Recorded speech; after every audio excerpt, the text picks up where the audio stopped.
आप देख रहे हैं कृषि जागरण। मैं हूं अंजलि त्यागी। पुणे में मौजूद हैं। किसान मेले में हम लोगों से बात कर रहे हैं और कुछ ऐसी तकनीकों के बारे में जानने का प्रयास कर रहे हैं जो नई हैं और आपके लिए खास हो सकती हैं। ड्रिप और स्प्रिंकलिंग इरिगेशन एक ऐसी तकनीक है जिसमें न केवल पानी को बचाया जा सकता है बल्कि पौधों के न्यूट्रिएंट्स और माइक्रोब्स जो भी उनको ज़रूरत होती है उसे भी समय रहते पूरा किया जाता है और अनावश्यक किसी भी चीज़ को ज़्यादा ख़राब किए बिना। लेकिन इस ड्रिप और इरिगेशन तकनीक को किसानों तक पहुंचाने में कहाँ कमी है, कहाँ ऐसा लूप होल है जो किसान पूरी तरह से इसको नहीं स्वीकार कर पा रहे हैं। अभी हमारे साथ जुड़ रहे हैं स्कीपर मेडजर के चेयरमैन जो कि बताएंगे कि क्या कमी है और क्या कारण है और कैसे ड्रिप इरिगेशन से जुड़कर किसान अपनी फसल उत्पादन को बढ़ा सकते हैं। तो सर आपका स्वागत है। धन्यवाद। सर आपसे मेरा सबसे पहला सवाल यही है कि ड्रिप इरिगेशन और ड्रिप और स्प्रिंकलिंग इरिगेशन से कैसे किसानों को फ़ायदा होगा? ड्रिप और स्प्रिंकलर इरिगेशन का जो बेसिक जो एडवांटेज है, जो सबसे इम्पोर्टेंट जो शुरुआती दिन में होता था कि ये पानी का बहुत अच्छी तरह से बचत करता है। ऑलमोस्ट 50% आपका पानी का as compare to flood irrigation 50% आपका पानी का बचत करता है। ये तो बहुत शुरुआती फ़ायदा हो गया इसका। लेकिन आप जैसे जैसे आगे जाओगे ये ड्रिप और स्प्रिंकलर का एडवांटेज देखोगे।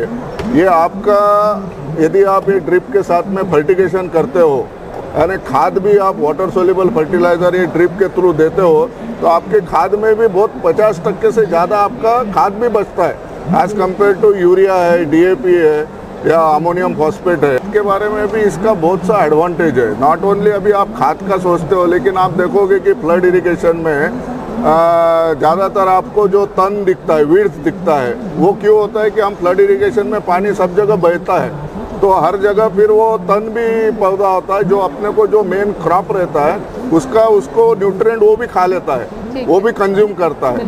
तो ये ड्रिप इरिगेशन में जहाँ पे अपना पौधा है वहीं पे वो पानी का बूंद पानी का सिंचाई होता है तो ज़्यादा वहाँ पे और तन फैलता नहीं है, तो ज़्यादा वीडिसाइड मारने की भी ज़रूरत होती नहीं है। तो आप ये कहना चाहेंगे कि खरपतवार भी ज़्यादा नहीं उगते हैं? हाँ, और फिर आप जो यदि देखोगे कि आज के दिन में लेबर्स बहुत कॉस्टली हो गया है और मैन पावर का भी बहुत शॉर्टेज आ रहा है। तो आप यदि फ्लड इरिगेशन करते हो या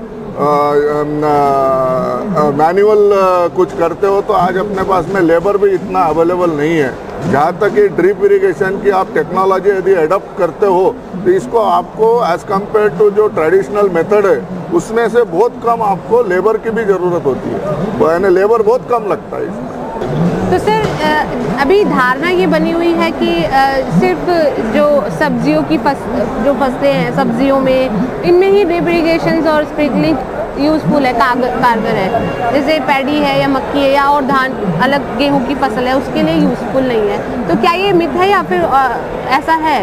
तो आप जो बोल रहे हैं, आपका जो अभी तक का जो अवेयरनेस है वो बहुत सही है कि जैसा कि आप गेहूं का फसल हो गया, धान का फसल हो गया या मक्के का फसल हो गया, ये शुरुआती स्टेज में ये क्रॉप ये ड्रिप इरिगेशन के अंडर में ज़्यादा फोकस नहीं था।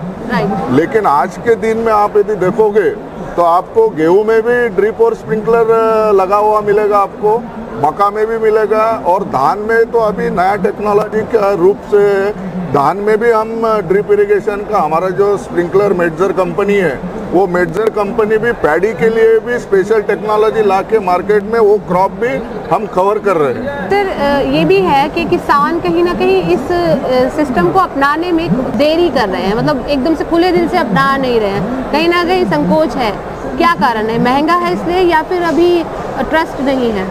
As far as technology is concern इसका अवेयरनेस आज तो मार्केट में आ गया है, फार्मर लेवल तक के इसका अवेयरनेस बढ़ गया है।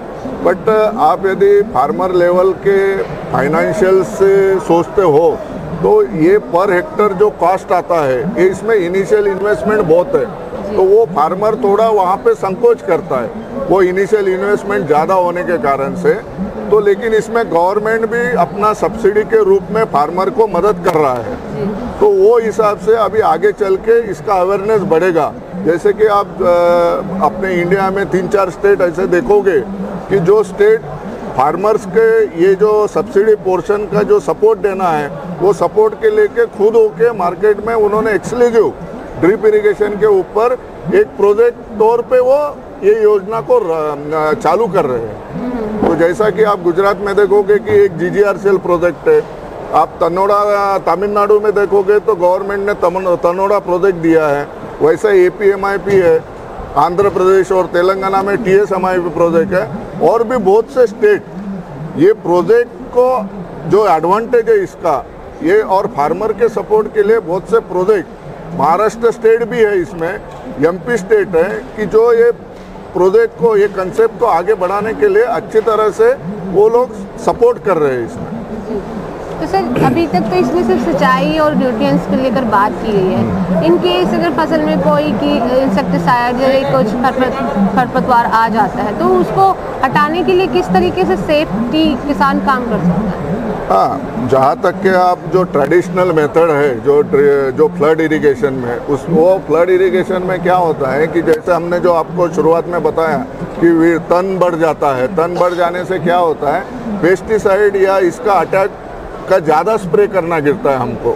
लेकिन अब यहाँ पे क्या है, बहुत कंट्रोल्ड तरीके से आप इरिगेशन कर रहे हैं, तो वो इनडायरेक्टली हमारा जो पेस्ट अटैक है ये केस में उसमें कम होता है। तो उसको जो पेस्टिसाइड है या इंसेक्टिसाइड है, ये जो फवारने का प्रमाण भी होता है वो बहुत कम होता है। हमारे साथ जुड़े हैं धनंजय जी, जिन्होंने ड्रिप और स्प्रिंकलिंग इरिगेशन स्कोप के बारे में विस्तार से बताया कि किसानों के लिए कितनी महत्वपूर्ण हो सकती है, और भविष्य यही है, पानी बचाने के लिए भी और खरपतवार ज़्यादा ना उगे फसलों में उससे बचाने के लिए भी, और उत्पादन को ज़्यादा बढ़ाने के लिए भी ये इरिगेशन कारगर साबित हो सकता है। सरकार भी इसको बढ़ावा देने के लिए सब्सिडी मुहैया करवा रही है। हर स्टेट में अलग अलग परसेंटेज पर सरकार अपने तरीके से इसको प्रमोट भी कर रही है, सब्सिडी भी दे रही है। तो आप लोग पीछे क्यों हैं?